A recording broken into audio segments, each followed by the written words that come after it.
couple who've got learning disabilities, wanting to have a relationship or just be a friend. And people, oh dear, this is going to be very difficult. But why shouldn't they? They have rights, they have feelings, they have passions. And so, yes, we want the education to help them to be safe, but not just to be safe. We want them to have active lives and happy lives and fulfilled lives.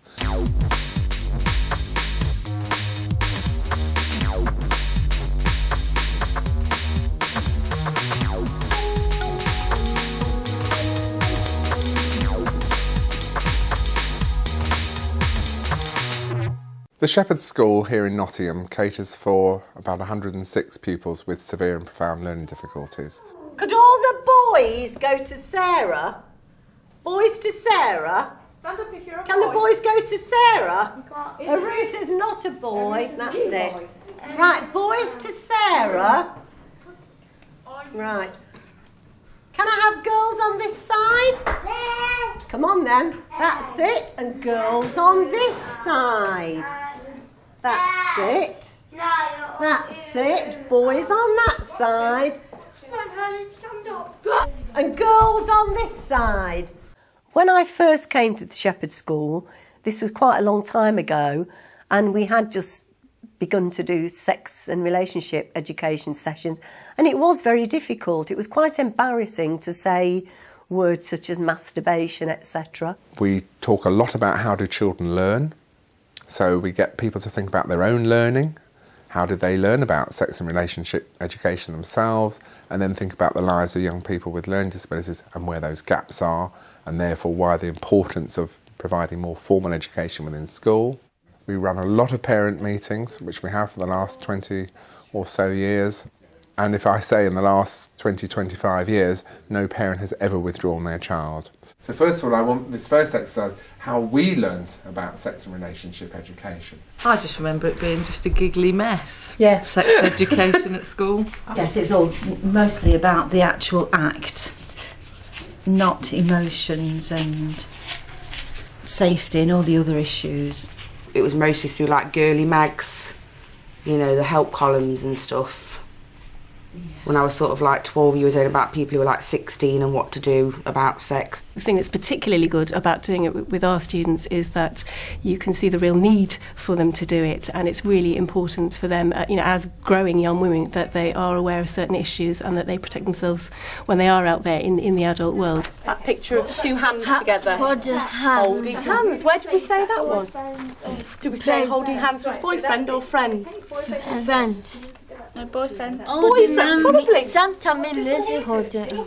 Yeah, when you're younger you hold hands with your friends and things, but as you get older it's more likely to hold hands with your boyfriend. Yeah. I started at the school last year. I was quite excited by the life skills, personal and social education, because I think it's really important. It's one of the key issues that the students need to learn about. You go and stand at the bus stop, you can see the buses coming, but you're stood there thinking, goodness me, I need to go to the toilet. So what Andrew's going to do, he's going to run as fast as he can through Victoria Centre to the toilet. He's got to the toilet, he goes in, goes to the toilet, he's coming out, and there's this man comes up to him and says, have you got 5 minutes to spare? No. What do you think of that? Someone in the toilet asking if you've got 5 minutes to spare with them? We told with the security. Right. What do you think they might want? Call the police. Call the police? I think that would be a fantastic idea, Thomas. What? Calling the police if somebody was asking you if you'd spend time in the toilet with them. I wouldn't. You wouldn't? That's really good. Yeah.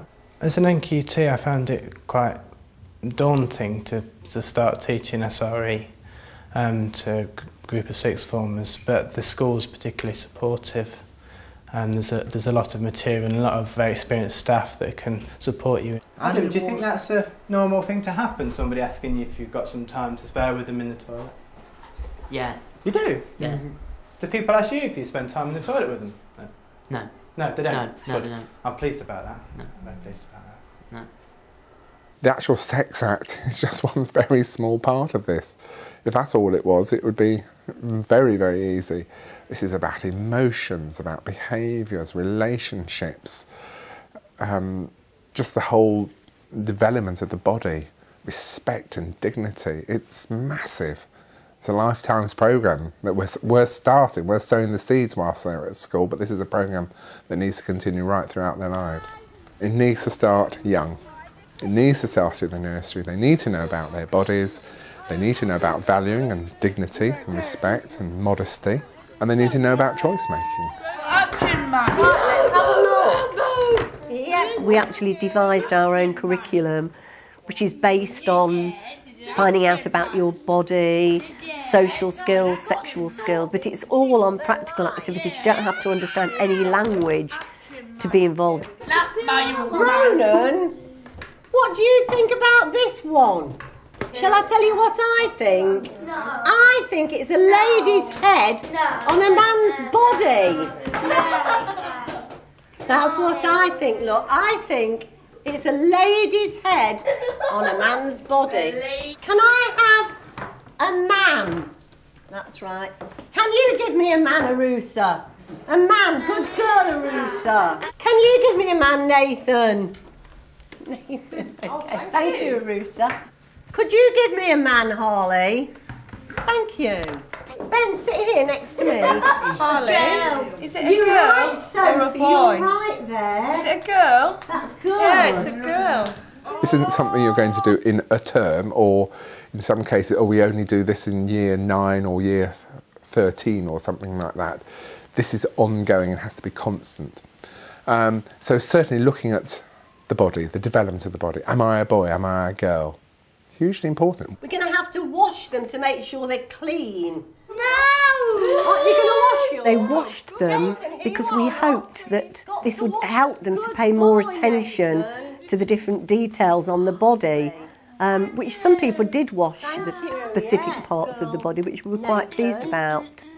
But that was if they hadn't noticed before, it gave them the extra opportunity to do that. And what about this one? Is this a boy or a girl? No. It's a what? No. A girl, is it? Right, okay. I think this is a boy. Is that a girl or a boy? A girl. That's right, you're right. And how do you know it's a girl? I can feel her hair. You can feel her hair. We wanted to know how they were identifying girls and boys. Was it because they got ribbons in their hair? Was it because they got boy parts or girl parts? But I don't think they were paying a lot of attention to the particular parts. Can you find the boy? Which is the boy? Don't think wants to feel it. Which one's the boy? Yeah. This one. Well That's done, you right. pointed, didn't you? You hold on to that boy then, Nathan. Okay. What about you? Is that a boy or a girl? What is it? Shall I tell her? Let's have a look Shall at I it. tell her what it is? Have a look, Harley, look in. I'm going to tell her. We used the correct terms. We had hoped that children would use the terms that they used at home to perhaps describe body parts, for example, willy or whatever. But they didn't, so we thought it was a good opportunity to let them hear the correct words. This is a girl baby because it's got a vagina. That's called a vagina. Just there. Can you see? And this is a boy because he's got a penis. Right. Somebody was actually observing throughout so that we didn't have to concentrate and record. So at the end of the session we would actually analyse everything that we've got and know exactly where people are to move on to the next session. People will often say, oh, we would like to do sex education in school, but the parents won't like it, they won't approve. If you work with the parents right from the start and explain why you're doing this, this is about giving information to people, it's about keeping them safe, it's also helping them to lead fulfilled lives. That's what every parent wants for their child, if you explain it in the right way.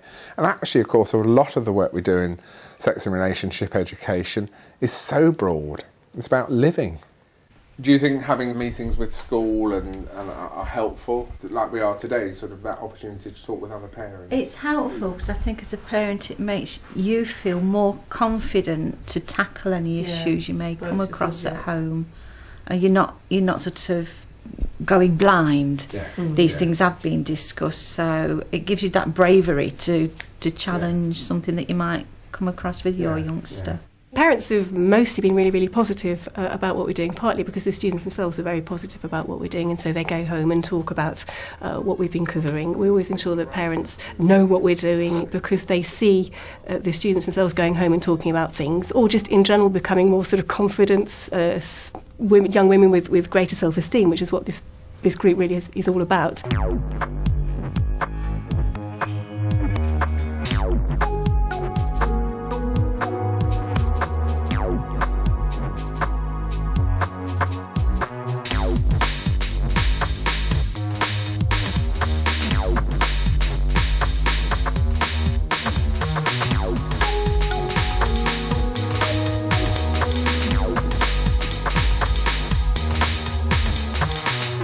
So we were hoping to do some work today, all about friends and boyfriends. See if you know what the difference is.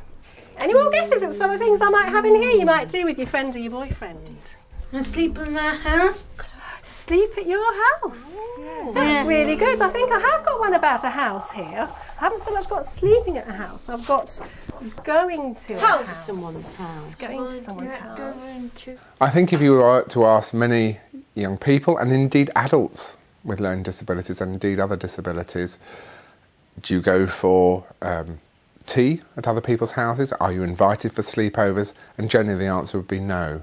They miss out on so many of the normal social learning areas that we just take for granted. Would you go to your friend's house? No, I'll go to Nicholas' house.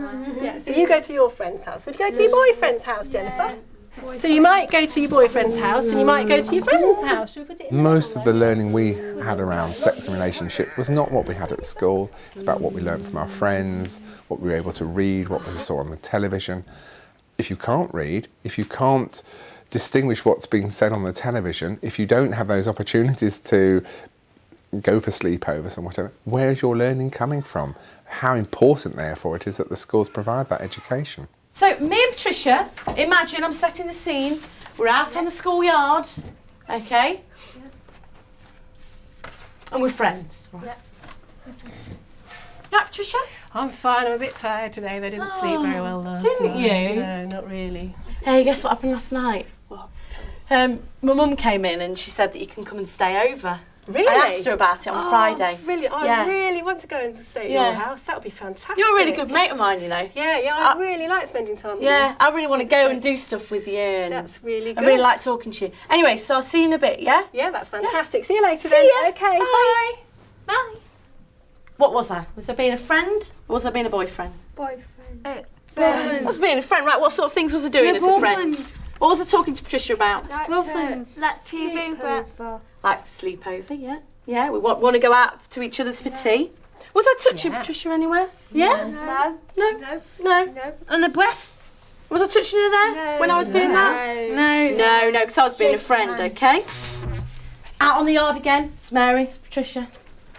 You alright, Patricia? Yes, I'm fine, Yeah? thanks. Yeah. Oh, yeah. God.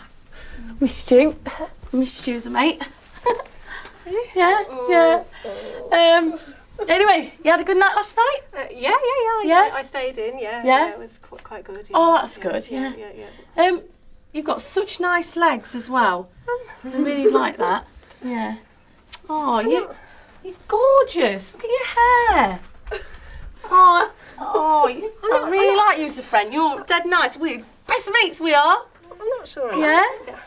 If somebody does come along who is potentially sexually abusive and you have no friends and you're very, very lonely, then that makes you far more vulnerable to being a target if someone is to be abusive.